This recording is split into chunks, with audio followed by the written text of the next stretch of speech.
BC హాస్టల్లో దుప్పట్ల పంపిణీ కార్యక్రమంలో పాల్గొన్న Tungaturthi Ravi, principal Shankar, Peerzadiguda municipal corporation పరిధిలోని మేడిపల్లిలో గల తెలంగాణ బీసీ వెల్ఫేర్ హాస్టల్లో విద్యార్థుల సౌకర్యార్థం దుప్పట్ల పంపిణీ కార్యక్రమంలో పాల్గొన్నారు Peerzadiguda municipal corporation Congress party అధ్యక్షులు తుంగతుర్తి రవి. ఈ సందర్భంగా విద్యార్థులను ఉద్దేశించి మాట్లాడిన తుంగతుర్తి రవి, ప్రభుత్వ హాస్టల్స్లో విద్యార్థుల సౌకర్యం కోసం అవసరమైన వసతుల్ని సమయానుకూలంగా అందించడంలో తమ వంతు సహాయం ఎల్లప్పుడూ అందిస్తామని తెలిపారు. అలాగే తెలంగాణ రాష్ట్ర ముఖ్యమంత్రి శ్రీ రేవంత్ రెడ్డి విద్యారంగం అభివృద్ధి కోసం తీసుకుంటున్న పలు సంక్షేమ చర్యల్ని ఆయన ప్రశంసించారు. ముఖ్యంగా హాస్టల్స్ లో విద్యార్థులకు అందించే భోజన సౌకర్యాల మెరుగుదల, పౌష్టికాహారంతో కూడిన ఆహారం అందించడంపై ప్రభుత్వం చూపుతున్న శ్రద్ధ ఎంతో ప్రశంసనీయమని అన్నారు.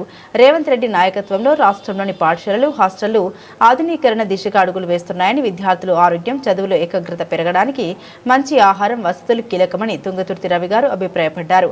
విద్యార్థులు ఈ సౌకర్యాల్ని సద్వినియోగం చేసుకుని కష్టపడి చదివి ఉన్నత స్థాయికి చేరుకుని సమాజ అభివృద్ధికి దోహదపడాలని ఆయన సూచించారు. ఈ కార్యక్రమంలో ప్రిన్సిపల్ శంకర్, సిబ్బంది, విద్యార్థులు తదితరులు పాల్గొన్నారు. లొకేషన్ ఉండాలన్న ఉద్దేశంతో ఇంకా స్కూల్స్ కూడా కట్టిస్తా ఉన్నాడు.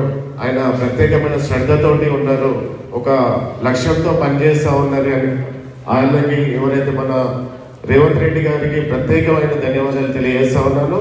అలాగే మన ఎంఎక్స్ లైట్ అడగగానే మనకు శాంక్షన్ చేసి మన కమిషనర్ రిలేషన్ సార్ కూడా, అలాగే వాళ్ళ సిబ్బంది కూడా ప్రత్యేకమైన ధన్యవాదాలు తెలియజేస్తా ఉన్నాను. వాళ్ళకు కూడా మనం థ్యాంక్స్ చేసుకోవాలని తెలియజేస్తాం. పిల్లలందరికీ కూడా, అలాగే ఉపాధ్యాయులకి ఫస్ట్ టైం ఈ స్కూల్లోకి వచ్చినప్పుడు ఒక చిన్న శానిటేషన్ చిన్న ప్రాబ్లం గురించి మమ్మల్ని మిత్రుడు మా ప్రణయ్ గారు త్రూన మన శంకర్ సార్ కలవడం జరిగింది. చిన్న చిన్న సమస్యలు ఉన్నాయని సార్ చెప్పడం, అలాగే మాకు కూడా ఈ స్కూళ్ళ మీద కొంచెం ప్రియారిటీ ఎక్కువ ఉంటుంది ఫస్ట్ నుంచి కూడా. మా ఫిర్జాదిగూడ స్కూల్లో కూడా ఇలాంటి కార్యక్రమాలు చేస్తూ ఉంటాం. ఏమైనా సమస్య ఉన్నప్పుడు అక్కడ ఉంటాం మేము. అలాగే ఇక్కడ కూడా చిన్న చిన్న ప్రాబ్లమ్స్ ఉన్నాయి. సరే, ఇప్పటి వరకు చెప్పిన వరకు అయితే అయిపోయినాయి అనేసి అనుకుంటున్నాము.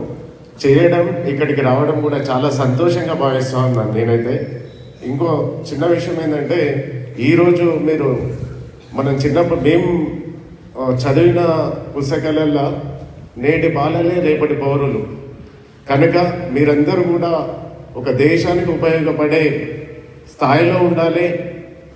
మీరందరూ మమ్మల్ని ఆ రోజు సార్ మాకు హెల్ప్ చేసారు, టీచర్స్ ఇలా బోధించారు, ఇంత చక్కగా మాకు ఒక లైఫ్ నుంచి అనేసి వాళ్ళకు ఒక మంచి పేరు తీసుకురావాలనేసి మనస్ఫూర్తిగా కోరుకుంటూ, అలాగే ఏదైతే పిల్లలు మీరు స్టూడెంట్స్ ఎవరైతే ఉన్నారో మీకు ఏ రంగంలో అంటే ఏది ఇష్టమైనా చేయండి. చెస్ ఆడేటోళ్ళైనా, క్రికెట్ ఆడేటోళ్ళైనా, చదువుకుందాం అనుకున్న వాళ్ళన్నా, ఏదైనా ఇప్పటి నుంచే కొంచెం మీరు ఇంకా ఏదైతే ఈ స్థాయి నుంచే మీరు కొంచెం ఆలోచిస్తే కనుక మీరు దేశానికి ఒక మంచి స్థాయిలో ఉంటారు. మంచి తల్లిదండ్రుల పేర్లు, అలాగే గురువుల పేర్లు కూడా నిలబెడతారు అనేసి మనస్ఫూర్తిగా కోరుకుంటూ, ఇంకేమైనా సమస్యలు ఉంటే కూడా మీకు సార్ దృష్టి తీసుకురండి. మా వంతు అయ్యే వరకు 100% మేము వెంట ఉంటామనేది తెలియజేస్తా ఉన్నాను. ధన్యవాదాలు.